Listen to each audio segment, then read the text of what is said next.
Hello, welcome back to Lady Lovestead Reads. My name is Jessica, and in this video I'm sharing my November reading plans, which includes Suki's Readathon, potentially nonfiction November. We'll see.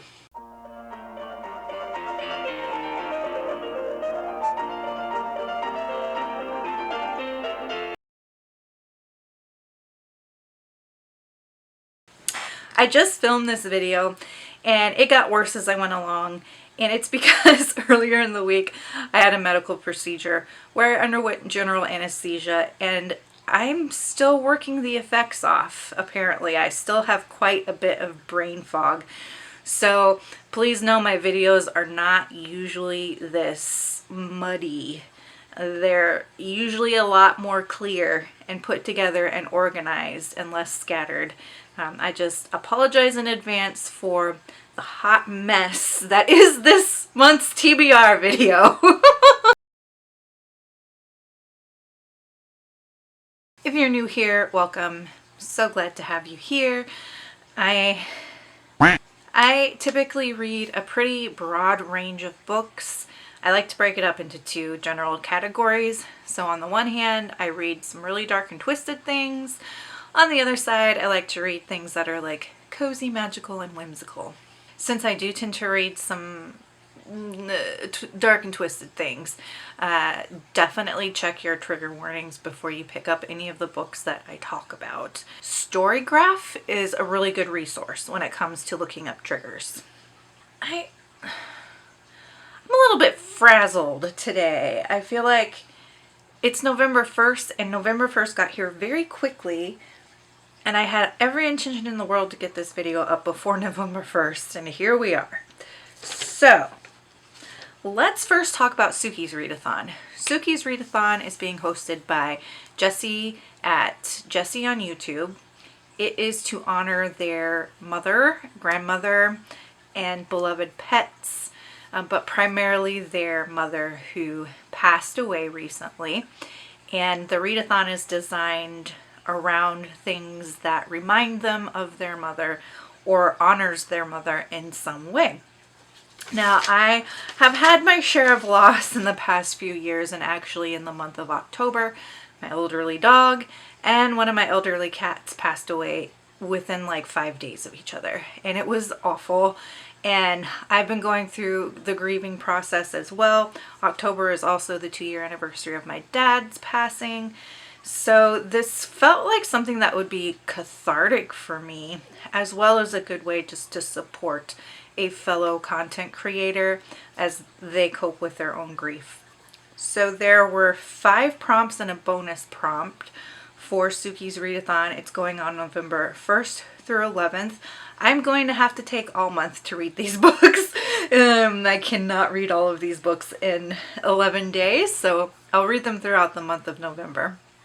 The first prompt is a book with a heart on a cover, because Suki had a big heart, and she also passed away very unfortunately from preventable heart disease and heart issues. Preventable meaning not preventable in that it was her fault, but it was the medical system's fault. So the book that I chose for heart on the cover, I tried to pick as many of these as I could from my own TBR so that I can continue reading down my own TBR. The only book that I own that has a heart on the cover is Heartless by Marissa Meyer. This is the author of the Lunar Chronicles, which I really liked. I think this is a retelling of Alice in Wonderland, which I heckin' love Alice in Wonderland. Yeah, that's what I think it is, a retelling of Alice in Wonderland.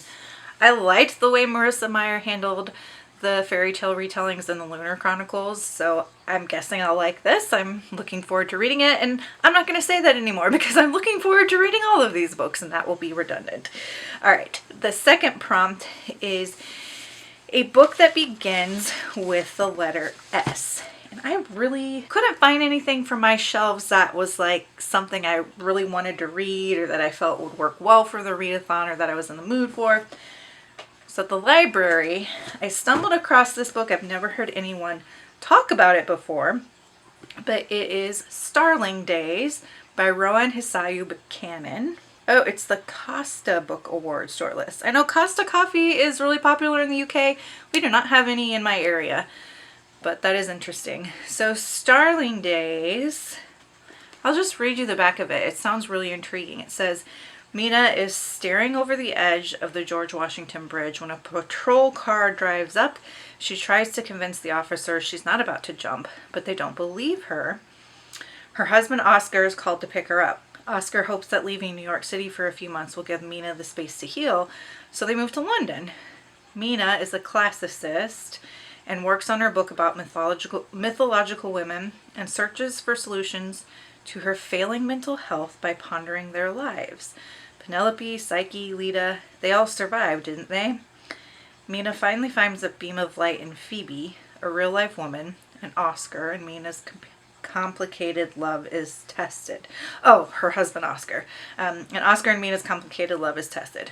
Gorgeously wrought novel, variously about love, mythology, and mental illness, and the times we need to seek out milder psychological climates.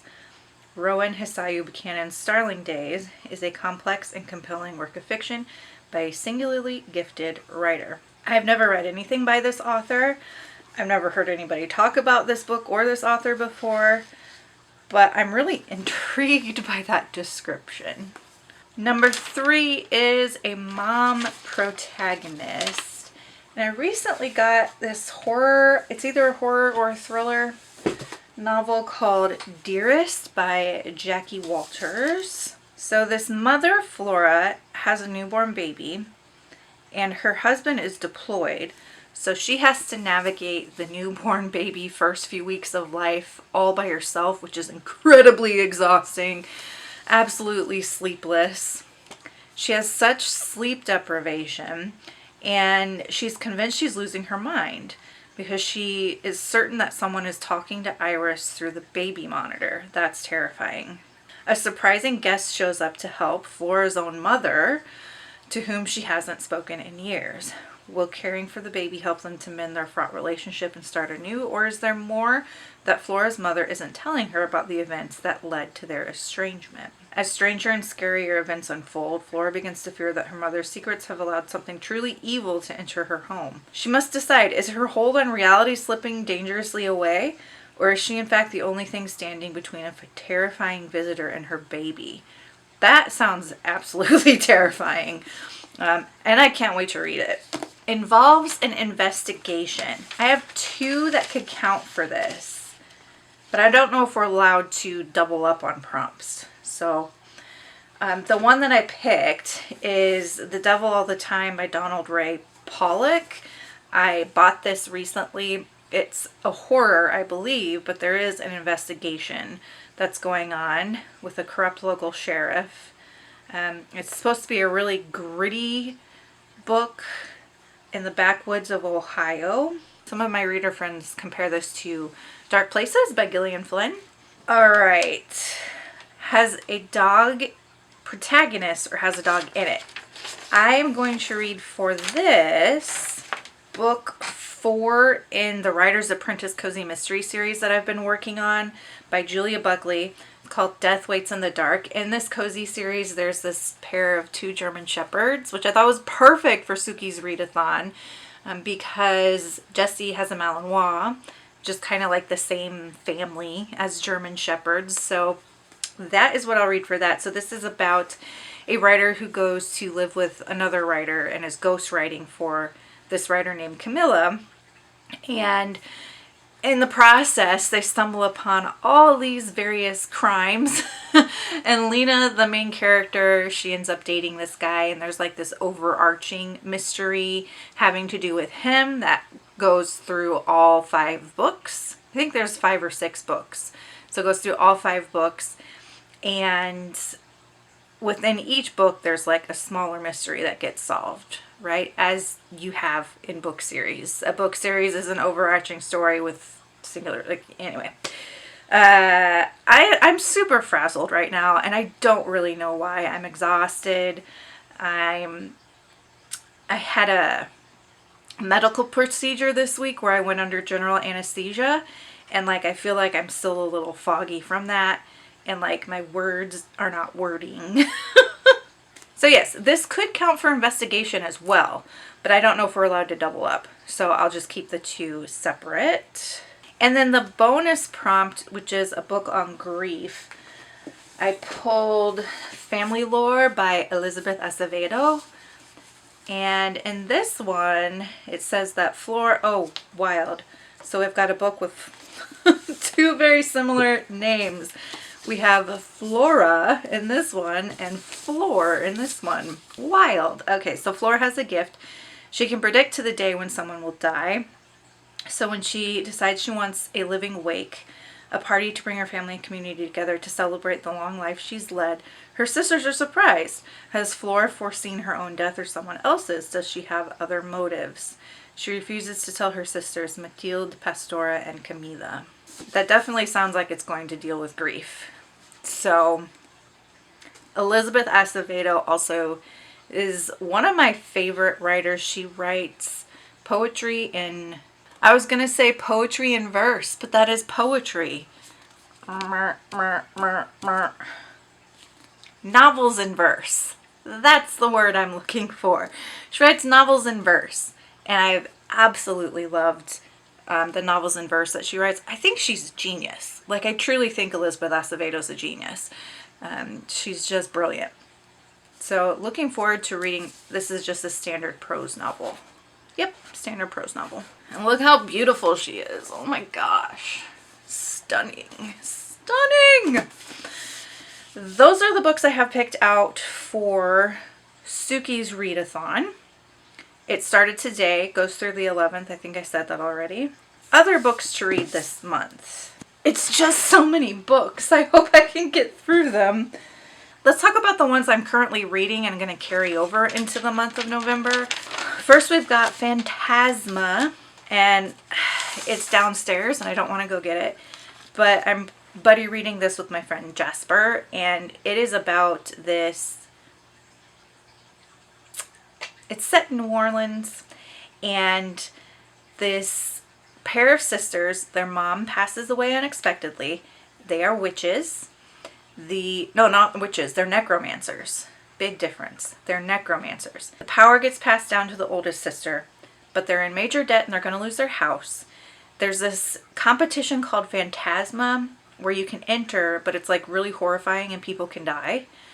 And so the younger sister enters to win money to save their house, and the older sister enters to try to save her sister.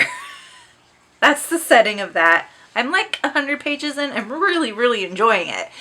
But I just didn't get through it in October. Another one I'm reading is Intermezzo by Sally Rooney. I'm buddy reading this with my friend Destiny. Also about halfway through this one. And it's about grief. Sensing a theme here in my reading right now. And in my life, I guess. Lots of people's lives. Wow. Lots of people have really experienced a lot of loss this month. But I digress. So Intermezzo is about two brothers whose father passes away from cancer. And just the fallout of that with their relationship. Really, that's what that's about. And it's very slow, very, very slow moving. But so far, I like it. And I feel like the more that I get into it, the more that I like it. When I first started, I was like, I don't know about this one. But the more I read, the more I get invested. As can happen when you're reading Jessica. Oh my gosh. Note to self, don't try to film after you've been anesthetized. And then last I want to talk about, no, not last, second to last, I want to talk about Lovestead buddy reads. Because last month I had those two deaths and medical issues, I did not get to the buddy read for October, which was the London Seance Society by Sarah Pinner. So with the buddy reads, I rotate every other month. On the even-numbered months, we do a cozy and whimsical read. On the odd-numbered months, we do a dark and twisted read. And so October was a cozy whimsical. This was the choice. I didn't get to it because Octobered really hard. And I will read it this month and just make up for it. And then the other buddy read, it's also downstairs and I don't want to go get it. But this month, a dark and twisted month, we're going to read Carmilla by Sheridan Fanu, which is like one of the original vampire stories. think a la Dracula and the vampire, like one of the seminal works, seminal texts in vampire lore. So we will read that. This is not going well, this video. Wow. Hopefully it's somewhat entertaining to you. A little embarrassing for me. And then I have a couple books I'm going to read on audiobook that I pulled from my shelf. One is a series I've been working on called the Joe Pickett series by CJ Box. This is a Western. I have learned this is considered a modern Western series, so good, I can confirm that. And this is book 6. Book 6 in this series. I really like this series because of the way it discusses ideas around the environment, conservation, environmental policy, things of that nature. It's actually a very thoughtful series, and I can't really give you a whole lot about it without spoiling things, so I'll just say that it's the main character is a game warden in Wyoming, and in every book he solves a mystery. It tends to be a little gritty too. Tends to be a little gritty, a little dark and gritty, a little gruesome, a little gory. All right, and then the last book that I'll talk about tonight, if you can consider what I'm doing here talking, is Two for the Dough by Janet Evanovich. I just have had this on my shelf for forever. I read the first book and thought it was okay, so I'll give the second book a try. I might end up not continuing the series depending on how this book goes, but this was a good one just to read, get out of the way, maybe unhaul if need be. So I will read this on audiobook this month. Goodness gracious, I apologize. I thought I could handle doing a video. I thought I was past the anesthesia and the brain fog, but I was very wrong. So I will bear that in mind moving forward, because I probably am going to end up having gallbladder surgery soon. And I will try to either pre-film or be very sure that all the anesthesia has left my system before I film another video in the future. So I apologize for the word salad that you got here, and I'm really looking forward to everything going on this month. I mentioned Nonfiction November is also happening this month, so I might try to pick up some nonfiction on audio and see how that goes. And tell me what you're reading for the month of November. Are you going to participate in any readathons? And if you just want to leave me an emoji to let me know that you're here, leave me the smiley face emoji that's sleeping, that's like got the Z's, because I feel like I'm still kind of sleeping. So until next time, make sure that you continue to read good books, drink good coffee, take care of yourselves and each other. Bye.